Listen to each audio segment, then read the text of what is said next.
Good afternoon. It's Friday the 24th of July 2020, just after 1 o'clock. Welcome to UK Column News. I'm your host, Mike Robinson. Joining me in the studio today, Patrick Henningsen from 21st Century Wire. Welcome to the programme, Patrick. Great to be with you, Mike. Well, I suppose the story of the day, Patrick, is that the new face covering rules have come into force in England. So says the BBC. Many others talking about this, of course. We're following on from Nicola Sturgeon in Scotland by requiring people to wear face masks in many public areas like shops and so on. Following the lead from Scotland. So it's like Scotland's dictating the pace, Mike, of the social engineering agenda in the UK. Absolutely, but it's all a bit confusing, as you'll find out, as we'll discuss shortly. But in the meantime, some media outlets advising people perhaps not to report others for not wearing face masks in shops. So this is Birmingham Live. So the government is urging the public not to report people for not wearing face masks. Well, Lidl, for their part, released a statement saying this. In line with government guidance, wearing a face covering in store is the responsibility of the individual, not the retailer, and should only be enforced by the police. The government have stipulated that shop workers should not refuse entry to any customers that are not wearing a face covering. So it's all already becoming very confusing. Is it mandatory or is it not mandatory? So basically you have a situation, Mike, where some stores, supermarkets, they're going to enforce this, others aren't. What are they going to do? Are the police going to come and patrol? Because it seems to me the big concern is they don't want their staff having to do, quote, law enforcement. Well, the question is, Patrick, are shops starting to enforce this or they're not? Lidl suggesting that they're not going to enforce it. What's Sainsbury's doing? Well, this is interesting. So this is you see a Twitter storm right now. The term Sainsbury's is trending on Twitter, Mike. So it looks like Tesco's, Asda, Morrison's, and other big supermarkets will be supporting mask wearing, but Sainsbury's is not. I think Asda might not either. So this is an angry mask wearing crusader here saying Sainsbury's official Twitter account is letting you all know you'll be at a higher risk of catching COVID-19 in their stores. I hope that Tesco's, Asda, Morrison's, and other big supermarkets will be supporting mask wearing and reducing the risk of COVID-19 spreading in their stores. I wonder if these are real accounts or if these are like 77 Brigade accounts. It's hard to tell. But so you can see there's all sorts of abuse being hurled on Twitter, Mike. We'll look at another one here. Asda and Sainsbury's stores unilaterally not enforcing the face mask law. They're calling it a law there. Food business encouraging law breaking in the midst of a global pandemic. The public should boycott these stores. But in the interests of extreme free enterprise, free for all, they probably won't, says Peter Rees. Okay, and another one here. This is Matt Collins. You can see the profile picture has a mask on it. So he's very, very on board with the whole agenda. Many UK police have said that they will actively not be enforcing mask rules. And now Sainsbury's are saying this. They are a really bad message to public allies sent to the people. Wear a damn mask here. And of course, they're retweeting Sainsbury's statement there. And John Sloan here, well, no longer will be using Sainsbury's. Shame, really, as they are my favorite supermarket, but must put my family's safety first. I have to say, there's not much evidence of any literacy in many of these tweets, Patrick, or maybe it's the rage, which is and sort of determination to get the tweet out as fast as possible. It's causing the mistakes, but anyway. It could be, or just a lack of grammar acumen by your 77 Brigade Twitter battery there. So, and you can see they're flying the rainbow flag here. Elliot is saying, Team Spice, he's saying, reading, masks are now mandatory in shops, and some shops like Sainsbury's, Asda, etc. won't challenge you if you don't wear a mask in the same sentence. What's the point then, you absolute donkeys?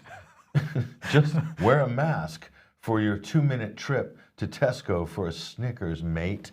So, okay, right. So there you can see some of the rage here. And this is interesting. This person here, Mike, is threatening to sue Sainsbury's here. Don't worry, Sainsbury's. My solicitor will be contacting yours about your lack of diligence in applying your obligations of duty of care to customers and staff. The only message is no mask, keep your money and your germs, says Leslie Midnight. That's definitely a sock puppet account there, but there's no shortage of any of these people. And so what is this going to lead to, Mike? You said earlier, we were discussing this, you said this could lead to fights breaking out. You said, and not minutes after you and I discussed that this morning, I saw this tweet come out here. This is Matt here saying 10:05 a.m. I entered Sainsbury's at 10:08. There's a fight in the second aisle because someone hasn't got a mask on. And a lady with her kid was panicking and shouting at the anti-masker. You can see the insults are already being ramped up there. And what's the end result? Lady picks up a tub of double cream and throws it in their face. So food fights are breaking out all over the country, Mike. In Britain, it's absolute pandemonium. What are we going to do? How is Boris going to take control of this and get control of this situation and wrestle it to the ground like a whack-a-mole? What's the government going to do about this? I have no idea. Have you got suggestions? No, I don't. Right. So here's the contrarian argument here, and the majority of the comments right now on social media are basically saying thumbs up to Sainsbury's, well done. So it's not all bad press here. He's saying, well done, Sainsbury's, for having respect for the people who don't want to wear masks. This emotional blackmail about stopping the spread is ridiculous. Why should people wear masks 4 months into this madness? It just proves the scientists are clueless. He's talking about the government science advisors, of course. Yes. So it's interesting, isn't it? So how's this going to end up? I think, my personal opinion is, I think this is going to fall apart, Mike, within 2 weeks.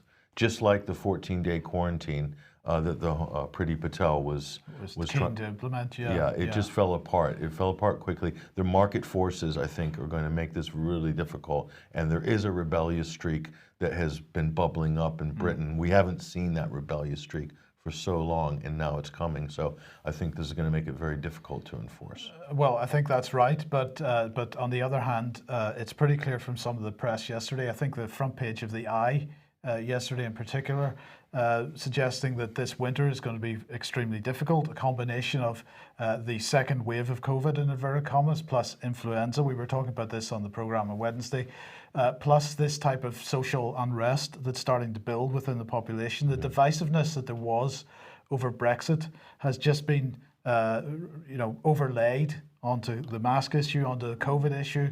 And so we're seeing divisions within the population of the country, which, as you've highlighted here, are starting to appear within, on the streets.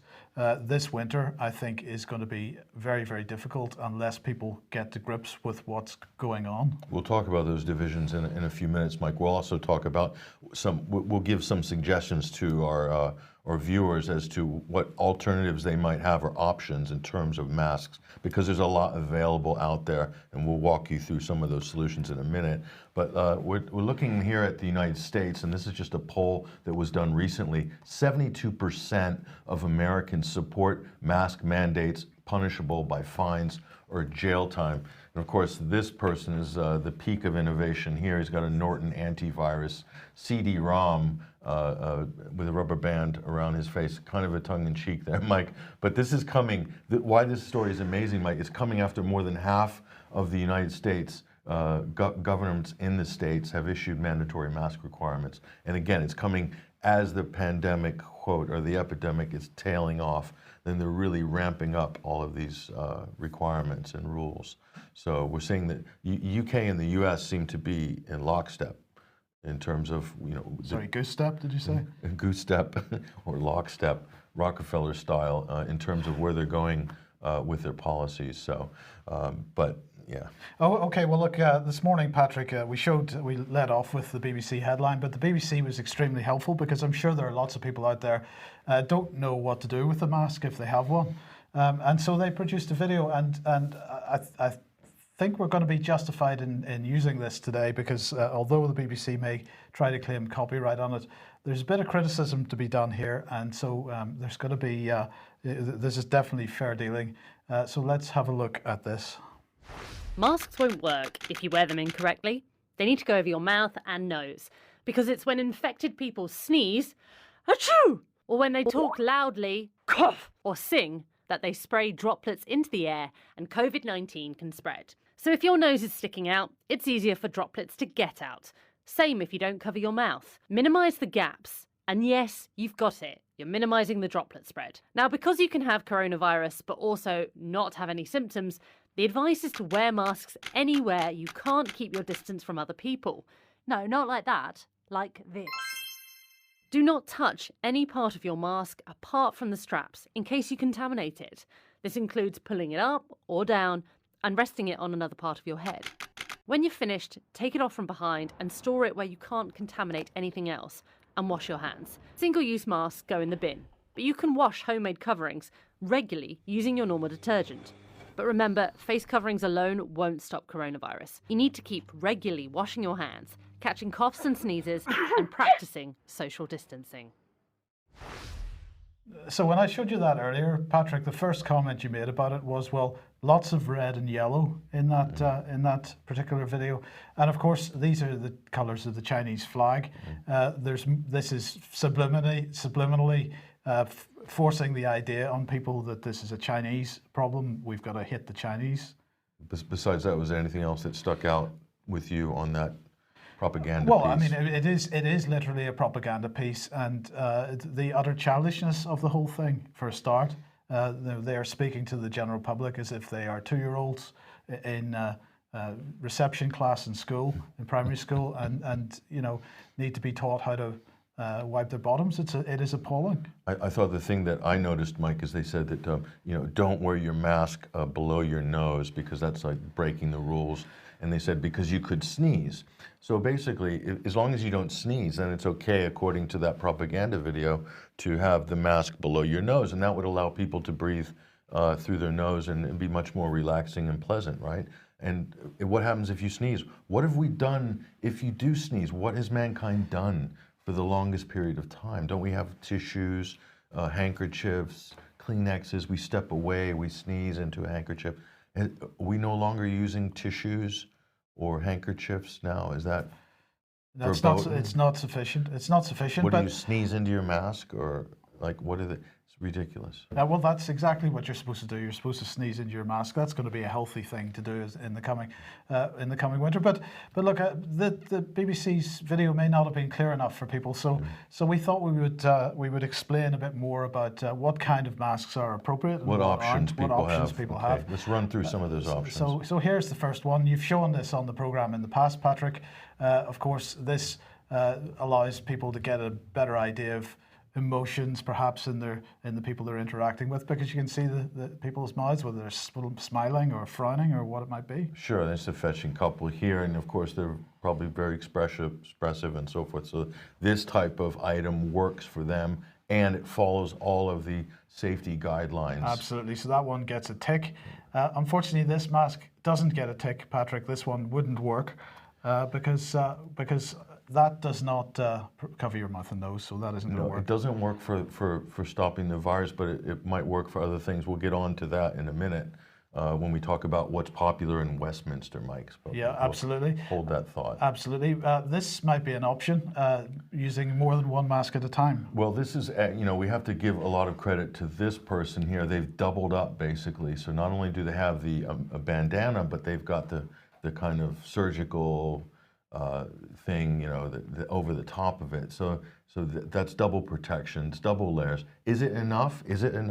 Scientifically? We don't know. Could the virus get through both of those layers? We don't know. But they're really making that extra effort, Mike. Yeah, so they're going to pass the safety test there. This one passes the safety test as well. This does. Now, this might look like an unconventional solution, folks, but in these troubled times, we need to be innovative in our problem solving, and this actually works because it does cover the nose. According to the BBC, this would pass. Absolutely, this passes, yes. Exactly. But this one will not pass because, unfortunately, there are holes for you to breathe through in the nose.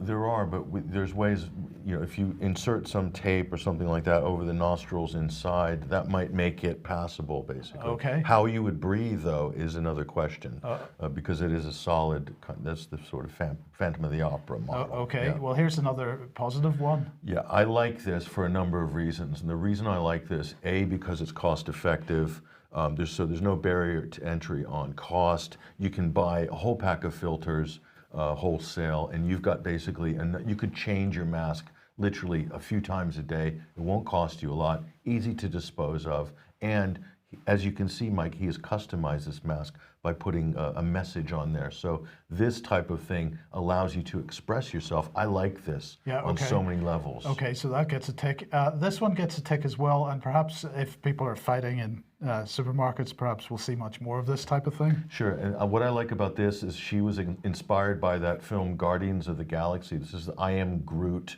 mask, but just really using a simple piece of lettuce, and so it works on so many levels. And guess what?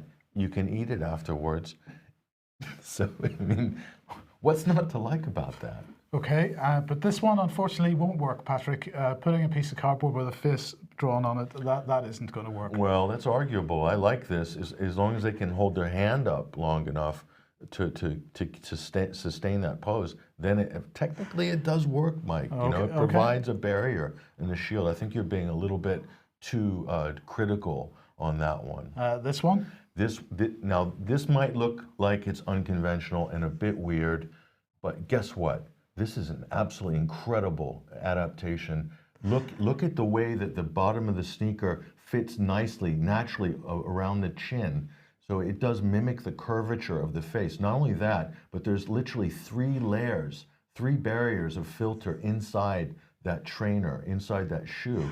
And it comes with the shoelaces, automatically can be used to tie, and it's adjustable in size. I mean, this ticks every box. Absolutely. So that gets a big green tick. That's better than the coffee filter. Why? Because the shoe is more durable and it's going to last longer, and it's got so much protection. I like this a lot. Okay, this one I'm going to give a tick to, Patrick, because this, of course, is a paintball mask. People will be scared of anybody wearing this. It fits any size. So it automatically enforces social distancing. So I'm arguing that there's a tick on this. But a mosquito could fly right through there and in. So if a mosquito can fly in, I'm sure the corona could slide in there as well. Now I do like the look of that. And on balance, Mike, I think the styling, the look trumps the safety features on that. I'm careful with the word Trump there. You can't don't no use pun that. intended. But I like that, Mike. For the aesthetics, I think forget about the safety. I like it. Okay. Now this, we're going to put a question mark on this one, Patrick. Sure. I mean, Al Qaeda has been given a bad rap over the years, but in the age of Corona, it seems that they have a few sort of advantages, or sort of the jihadi look, if you will. Now this could work. This is a good solution, but it's going to probably require additional hardware. If you want to get the full authentic and scare the virus away, with a vest, a belt, or possibly a Kalashnikov. So the jury's out on this, Mike. The jury's out. A lot of potential, though. A lot of potential, and the fashion it gets a big thumbs up. Well, this face mask isn't working very well. No, it isn't, and so that's getting an X there. She's surprised, shocked, and excited all at the same time. I wonder why that could be. Maybe she's just seen corona. But there is a type of face mask that we have been told, although I haven't verified this information, has been doing the rounds of Westminster. It's this one. Well, yes, that's right. So this is from newsthump, actually, .com. And if you look closely, that is Michael Gove behind that GIMP mask. But unfortunately, that has to get an X, Patrick, because it's not preventing breathing through the nose, and it's and there's a zip on the mouth as well, which could be used inefficiently or incorrectly. It could. Plus, it's just completely unsightly and disturbing. So it fails on the safety side, and it also fails on the aesthetic side. So definitely, we're not going to endorse that. But things in Plymouth aren't looking very good. No, and just on our way to the studio here, and I can't tell you how many of these I passed on the ground, and there's just something disturbing about seeing these everywhere. So the whole masks have become like additional rubbish. You see them floating in the ocean. We see them on the side of the road. They're basically everywhere. People are just throwing them on the ground. Yeah. So it's just more rubbish, more trash. So it's kind of disgusting, but But it's not all bad news. For some demographics in society, things are looking up because, of course, the requirement to wear face masks in shops gives armed robbers plenty of opportunity to ply their trade. He could get £100 fine right there because look, it's below the nose as well. He doesn't even have it on properly. Absolutely. So this is from Insider, and they're saying there's been a surge in armed robberies in California as criminals use coronavirus face masks to hold up stores. Here's another one from WTOP News. Anonymous and emboldened how mask use affects criminal behaviour.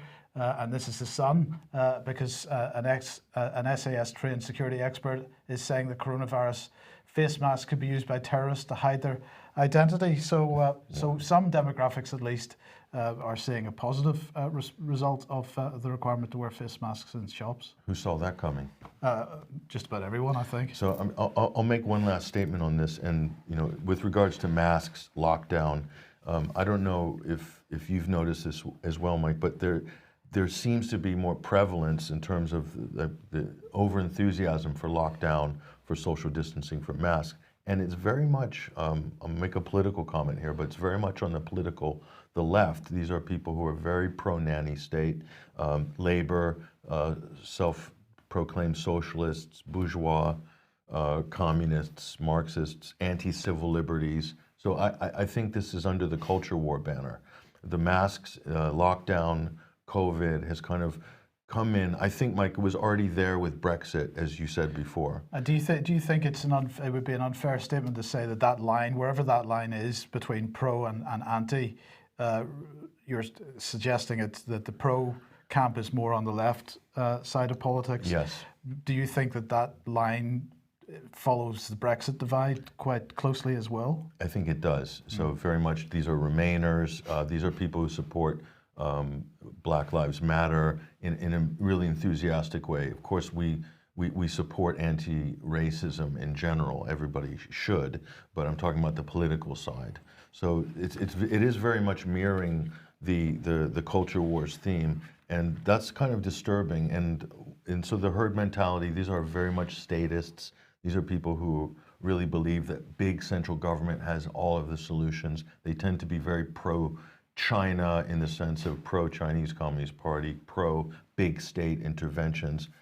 But what it is, Mike, is it's provided an opportunity for people to morally grandstand, basically. So they're clinging to lockdown. I mean, the U.S., the Democrats are clinging to the lockdown and clinging to unemployment and clinging to social distancing as an election feature because they have nothing else really to hold on to. And I think in the UK that we see some similar themes here. They're using it to bludgeon the political opposition with. So, and it's funny, these are the same people. I think Spiked Online had a podcast recently, and I think it was Brendan O'Neill or someone else commented on this. These are the same people that were saying that Boris Johnson was the biggest fascist going before the general election around the time of the Brexit deadline and so forth. Right. This was the biggest fascist government, and now they are demanding lockdown. These are the same people demanding all sorts of draconian rules. The same people on the left are demanding fascism from the government. So I think this is politically motivated. I think it's born out of desperation as well. Absolutely. Okay, before we move on, if you like what the UK Column does and you would like to support us, then please head over to ukcolumn.org/community. There are options to help us out there, and that would be very, very much appreciated.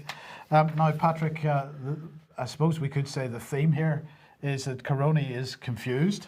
We've been talking about this for a number of weeks, but with respect to mask wearing, Coroni is particularly confused because there seems to be again, strange things going on. So let's look at the advice from Transport for London for wearing face coverings. And they're saying that the requirement to wear a face covering on TfL's public transport stations, platforms and services does not apply to children under the age of 11. Children don't need to wear masks. But it doesn't apply to employees of or persons providing agreed services to TfL. So Coroni's confused because Coroni it doesn't really understand why people that are employees of TfL don't need to wear masks when members of the public do. Well, this means Coroni can't decide who to attack. I mean, he's a virus. So he's saying they won't let me attack employees or persons providing contract services for TfL. They won't let me attack children under 11. So Caroni is rightly confused, Mike. Rightly, absolutely, but he's also not allowed to attack police constables, including British transport police officers acting in the course of their duty. I think he is allowed to attack police constables if they're finished their duty and they're on their way home, for example. But so they can, okay, so he can go for them when they're off duty. Absolutely. Right? So okay. once they've clocked off, they seem to be fair game. But members or employees of the emergency services responding to an emergency, they also don't need to wear masks because Caroni isn't going to attack them either. Right. So that's good. But it doesn't end there because, of course, Boris Johnson was in Scotland yesterday to support the union. Because the union is all he thinks about, keeping the UK together. The sheer might of the union of the United Kingdom has saved 900,000 jobs, apparently. And this is one of the things he said while he was there. The last 6 months has shown exactly why the historic and heartfelt bond that ties our four nations of our country together is so important.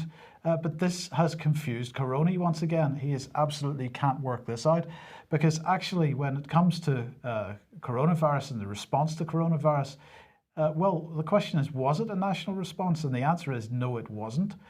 Because there were different laws in England, Wales, Scotland and Northern Ireland, which meant that anybody going from one part of the country to another, if they were even allowed to go from one part of the country to another, couldn't actually know unless they were paying pretty close attention what the law was in one of the other countries of the UK. And of course, the new local lockdowns that are going to be taking place over the coming winter, mean different laws in counties and cities. So really, what are we talking about here? We're talking about the end of common law in the UK. Common law is the idea that the law is common to all parts of the country and we understand where we stand with respect to the law anywhere. That effectively spells the end of the nation as a nation if we're going to divide it up in this way. My take on this, Mike, is I think you're absolutely correct here. But also, I think this is an advantage to central government because if you can delegate or devolve COVID policy to different regions and different cities, for instance, then it's more difficult for there to be a national movement against central government because they can just pass the buck to the various authorities and say, well, it's not our policy, it's a local policy. So it does require, I think, the local governments and national governments to be on the same page as far as defining the threat or the crisis. So what we're looking for... Well, that definition is going to come from the Cabinet Office, that's clear, but it's going to be implemented differently in each locality. So each local council or each city council, each county council is being given the opportunity to devise their own response plans. So they're not getting response plans handed to them. They're getting some guidance handed to them from the Cabinet Office, and they're being told to do it by the Cabinet Office, and they're being checked on by the Cabinet Office to make sure that it's been done, and they've got deadlines from the Cabinet Office. But of course, what is actually implemented is going to be different in each area. So that's a federal model. So that's in a smaller scale.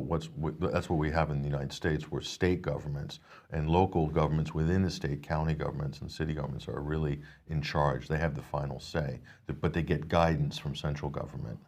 So it'll be interesting to see if there's a competition, Mike, if anybody goes kind of their own way on this and maybe takes a more conservative or sort of relaxed approach, liberal approach to managing the crisis. That could create, differences in how it's being managed, and maybe it can show that some people won't be following the diktats of the party line, basically. Absolutely. So Covey's is confused because he doesn't really understand why Boris is saying that he's keeping the union together when in fact what he's doing is breaking it up. But it gets better because no matter what's going on in the UK as a whole, globally, the law is going to be taken in hand on a global level. This is the COVID-19 Law Lab. It's launched today. It's an initiative which they say gathers and shares legal documents from over 190 countries in the world, across the world, to help states establish and implement strong legal frameworks to manage the pandemic.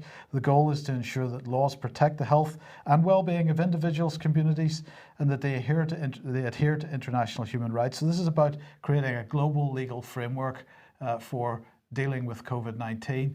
Let's have a look and see what one of the instigators, the World Health Organization, had to say about this. Strong legal frameworks are critical for national coronavirus responses. Dr. Tedros himself. So absolutely, yeah. It's very Orwellian, Mike. It does the opposite of what they're advertising. Absolutely. Yeah. Now, but so who's behind this? Well, the United Nations Development Programme, the World Health Organization, the Joint United Nations Programme on HIV and AIDS, and the O'Neill Institute for National and Global Health Law at Georgetown University are the main instigators of it. And the initiative, as I say, aims to support countries to achieve a universal framework for the legal response to this. Shouldn't each country be responsible for its own sovereignty, Mike? Its own laws? That might be your opinion, that might be mine, but that also might be, we might be just old-fashioned, Patrick. Yeah. So the globalists taking advantage of the crisis in order to sort of sink their hooks a little bit deeper into the national sovereignty issue. Absolutely. Now, Brian on Wednesday was talking about what's coming this winter. Well, the government has now announced given a bit more information on this, and it is that they intend to vaccinate 30 million people for influenza this year. This is a much bigger, well, they're describing it as the most comprehensive flu program in the UK, in UK history. To be rolled out this winter, they're going to vaccinate more than 30 million people during the flu season, millions more than received it last year. This is apparently to protect vulnerable people and to support the NHS. So here's what Matt Hancock had to say. It's mission critical that we put out all the stops to get ready for the winter.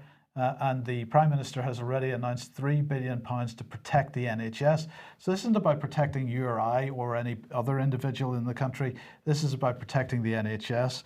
I find this very interesting because, of course, they've just recently written off all the NHS debt. So why would you do that, Patrick? Well, perhaps if you were ready to privatise and you wanted to start selling it off, you need to get rid of any liabilities. So anyway, this is all about protecting the NHS because if it's a saleable asset, it's got to be protected. So what they're saying is that households of those on the shielded patient list, Patrick, are eligible for a free flu vaccination. But don't worry, anybody over the age of 50 will also get a free vaccination later in the flu season because that's just how it works. As we say, Matt Hancock had that to say. Let's have a look at what Chris Whitty had to say. He said, flu can have serious consequences and vulnerable people can die of it. Having the vaccine protects you and helps reduce transmission to others. So my question was... Does it? Good question, but we'll come on to that in a second. My question was, I wonder why are they starting to push flu at this particular moment? And so let's just suggest a reason here. Coronavirus 2020, well, that killed 46,000 people in the UK, and at least that's what they say. According to how they counted and tabulated. Exactly. And they are concerned that children don't spread coronavirus, right? Whereas flu, it's much more useful because, for example, in 2018, 50,000 people died in the UK as a result of flu during that flu season. Children do spread the flu, and so from that respect, it's much more useful. So they're going to bring flu back into this. So what's the vaccination part got to do with it? Well, let's have a look at this. Oh, I've unfortunately put Corona over the top of that. I'm going to have to, well... But basically it's saying that there's an increased risk, right? Well, it's a randomized trial which is showing that the children who had received the flu vaccine ended up being much more susceptible to other respiratory infections. So it actually caused caused problems for them afterwards. So again, Coroni's confused here because if you vaccinate somebody for one thing, that makes it much more likely that Coroni's going to attack. So my point is that ramping up the flu vaccines does a whole range of things. It allows them to produce a narrative implying a much more dangerous winter season in terms of health. It also allows them to, in fact, have a medical or cause a medical response in people, which amplifies the effect of other respiratory diseases. What I'm concerned is the flu shot is now being paired with the ever imminent coronavirus super vaccine, cure-all super vaccine. So this is my concern. It's becoming like a 2-for-1 thing. Since when did the flu shot ever become sort of the model of efficacy? All of a sudden, we're just told that we must have a flu shot and it works and so forth. There's people panning the flu shot for years. In fact, and it hasn't slowed down the prevalence and virility of the flu, seasonal flu virus. The numbers surely don't show that. So if anything, it lends to what you're saying, Mike, is that there is a correlation between the flu jab and increased risk and sickness to what respiratory diseases. Absolutely. But Patrick, what's the situation with herd immunity in the UK?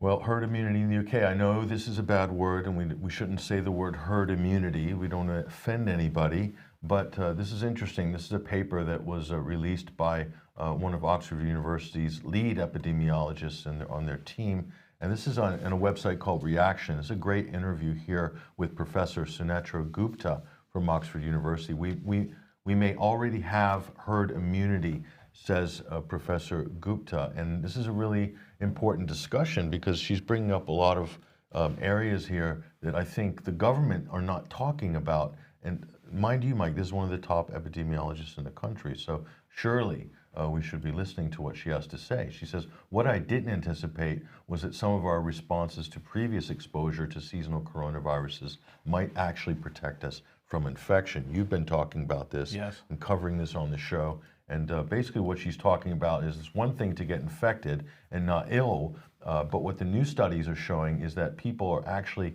fighting off the infection.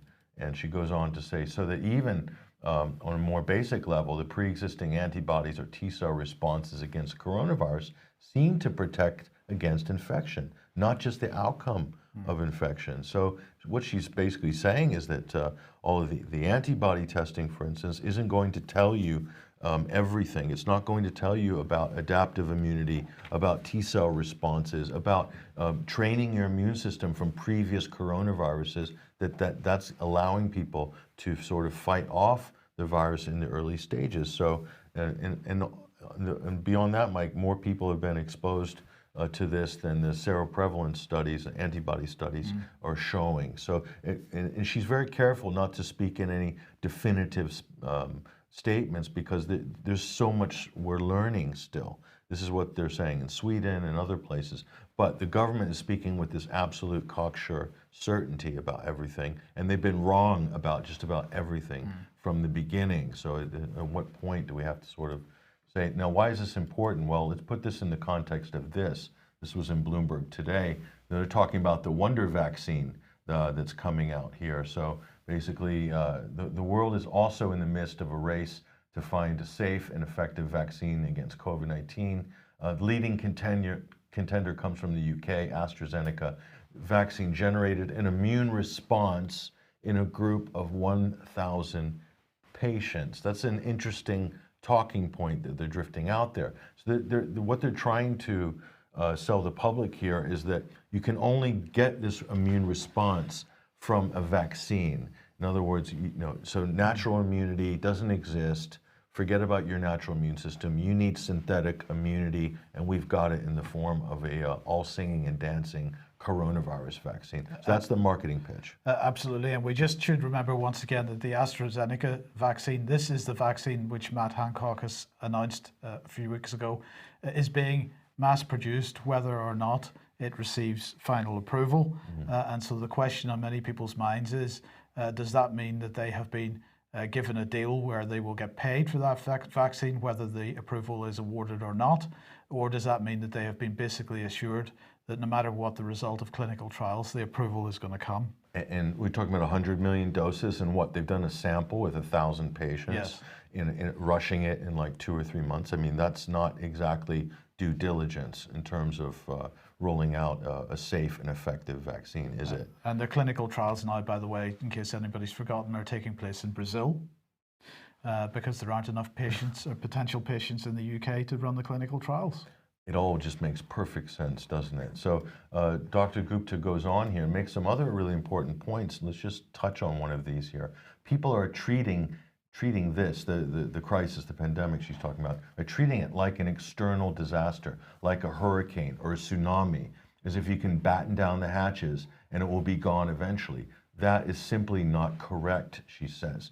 The epidemic is has an ecological relationship that we have to manage between ourselves and the virus. So she's saying that we have to get used to living with this, as we do with the seasonal influenza, as we do with TB, as we do with so many other things. And she continues here. She said, then there's the social economic axis. We're talking about here lockdown, economy, and so forth, she says. So, which is being ignored. We are closing ourselves off, not just to the disease, but to other aspects of being human. This is an important part of the conversation. So she's been saying this from the beginning, that we haven't calculated the effects of lockdown. It's almost like it's an afterthought. It's all about crushing the virus or battening down the hatches and eliminating the virus. We've even said, completely eviscerating the virus. It's not going to happen. So, but this is what politicians are saying. And so this leads us to this. This was a report that just came out, a few days ago. I think you might have touched on this on a previous program, Mike, but it's worth reminding here that the governments had a report back in April, and they went by their worst case scenario in terms of lockdown deaths. 500,000 deaths Imperial College was touting as a worst case scenario. Government ran with that and imposed lockdown and all kinds of draconian measures we still have today, but they ignored this part of this report, Mike, which was that there would be 200,000 lives lost because of lockdown policies. So they run with the computer modeling on one hand, but then when there's other computer modeling that's saying something, they completely seem to ignore it or not acknowledge it. So the government had access to both of these opinions, and they tended to go with the worst case scenario. What does that tell you about the mentality of government, of state management right now today? That it's all about going for the worst case scenario just in case and then pulling back. So it's a very risky mentality. They think they're doing the safe thing, but in fact they're taking huge risks at the public expense. Now, there have been a number of people sending very interesting and fantastic emails to their MPs asking questions about everything that's going on with respect to coronavirus. So here are some chosen questions from one viewer. Now, I'm not going to show all the questions, just three, but let's look at the first question that I want to highlight here. He says the British government have stated that COVID-19 was probably present in England as early as the autumn of 2019. Can you therefore explain why there were no excess deaths from around this period until after lockdown on the 23rd of March 2020? Perhaps COVID was enjoying furlough, is the question. Well, his MP is this man, Dan Poulter. He is MP for Suffolk. He says, although there is emerging evidence that COVID-19 was present in the UK as early as autumn 2019, transmission is low. I presume he meant transmission was low. He then went on to say transmission increased in early 2020 and the first excess deaths were then recorded. Well, this is confusing Corona once again, because of course, as we have highlighted on this program, when we look at the graph and we look at when the lockdown took place and we look at the period before lockdown, Corona was really not very busy at all, wasn't doing very much. In fact, as we've highlighted before, the weekly deaths up until the lockdown were below the 5-year average. So those are the lockdown deaths, as we're calling them, not coronavirus deaths at all. So what you're saying, Mike, is Corona was around. He was around. He was. Well, he was even around for at least 3 months before this graph even begins. But he didn't seem to be very busy, or he wasn't like killing people at that time. No, not at all. No. So what was killing people? You're saying that it might very well be the lockdown policy itself. Well, the excess mortality didn't arrive until the lockdown was implemented. So it's very, very interesting. Let's go back to the questions from the viewer and see what he went on to say. He said, Sage recommended using media to increase the sense of personal threat. And that was from Appendix B of the APEAS evaluation grid for options to rapidly increase general social distancing. What risk assessment was completed by the British government prior to this tactic being unleashed on the population? And the response from Dan Poulter was the government took all the required steps in ensuring the legality of the lockdown measures introduced. So Caroni's pretty confused about this answer as well, because that doesn't really answer the question. It doesn't discuss the issue of risk, or doesn't matter what the legalities were. The question was, is there not a requirement on the government to assess risk and work out whether, in fact, more people are going to die as a result of a particular policy through stress or whatever? Yeah, he's just saying our lawyers rubber stamped it. Move on. Move on, right? So let's look at another question from our viewer. He asked, which individual authorized the fraudulent completion of death certificates during this crisis? And of course, here he's referring to the fact that death certificates are being signed off as people having died of COVID-19, when in fact the best you can say is they died with it, since at this point only 1,300 people, as in England anyway, according to Public Health England, only 1,300 people have died so far with no other underlying health conditions. And the response from Dan Poulter, absolutely spectacular response here. Caroni very confused, and again I've done that incorrectly, but basically he said that that question was potentially libelous. Okay, so he's saying that he's not answering the question about what was actually didn't answer the question at all, which is why Caroni's confused again. Yeah. Did not answer the question at all. He attempted to bat the question off by throwing back an implication that the phrasing of the question was defamatory. And the issue of counting people who died with coronavirus or from coronavirus, that's actually central to the whole argument, because those numbers, the death toll, drives policy. So this is the central question: is how are we counting deaths and attributing deaths to COVID-19 is central. Absolutely. Now, of course, we've had a couple of interesting mainstream articles recently, most notably from Peter Hitchens, but we have another journalist talking about sensible stuff now, and this is Sherelle Jacobs, and this is in the Telegraph. Viral second wave fear will drive us into another lockdown.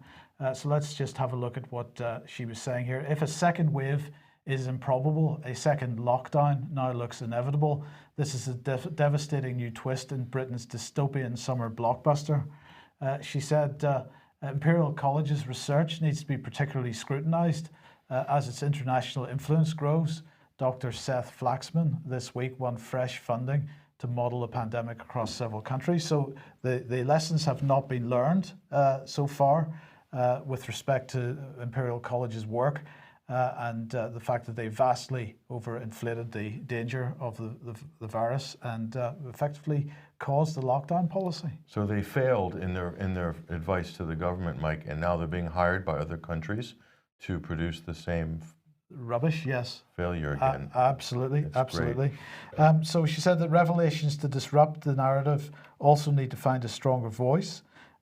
She's talking about the scandal of Public Health England's inflated death daily figures running out of mileage. She's talking about the London School of Hygiene and Tropical Medicine modelling on the impact of the pandemic on cancer deaths, not having even gathered steam.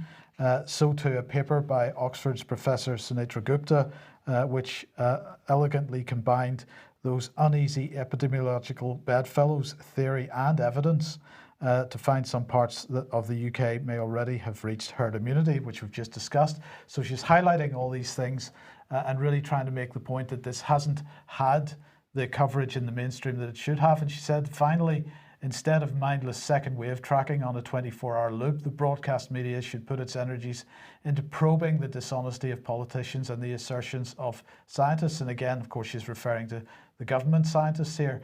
And this, I think, is really important, Patrick, because what we're seeing here is somebody effectively coming off script and criticising the mainstream media for not doing their jobs, which is what we've been doing really since the beginning of this. Which is challenging the government and not acting as a stenographer, or not just regurgitating things that are coming out of official government announcements. That's not just for COVID, by the way. That should be across the board. If the press were really doing their job, they would do that on WMDs, chemical weapons attacks in Syria, and of course with the coronavirus as well. Absolutely. And look, we'll just end the program with this, Patrick. If people didn't see the press conference held by Bill Binney yesterday, There is the YouTube details on screen at the moment if you'd like to go and see that. I do recommend people do see that. This is critically important because as we've been talking about over the last 2 or 3 UK column news programs, the propaganda that's being built up over China and Russia is just staggering, the levels of propaganda, and it never seems to end, Patrick. And so he is once again trying to highlight the fact that the WikiLeaks leaks, the DNC email server hack, this did not happen as a result of a hack from Russia. This happened because the emails were removed from the server via a USB stick, and he can demonstrate that. So I absolutely recommend people watch that and distribute that as widely as possible.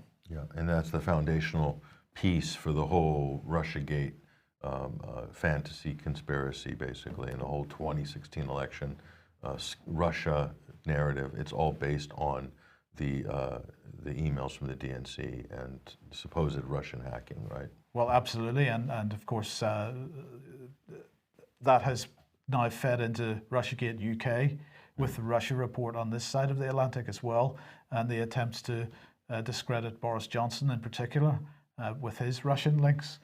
Which, you know, nobody's denying that he has links to Russians in the UK. The question is whether those links go back to Putin and the Russian state, and of course they don't. But also the fact that the claims from the British military, the British intelligence agencies, and the British government that Russia and China are hacking constantly, cyber warfare on the United States, on the United Kingdom. This narrative has to be stopped because it's dangerous. Yeah, and you covered, last thing I'll say is you covered a few programs ago about Russia supposedly hacking the vaccine secrets of the UK, and now China has been accused of doing this in America. China has been accused of cyber intrusions to steal the vaccine intelligence from the US. So they're constantly recycling this. The same old narrative. The same thing, yeah. Yeah, absolutely. So do watch that and share it if you possibly can. That's all we've got time for today. Thank you very much for joining us today, Patrick. Thank you for joining us. We'll be back at the same time, 1 p.m. as usual on Monday, and hope to see you then. Have a great weekend. Bye-bye.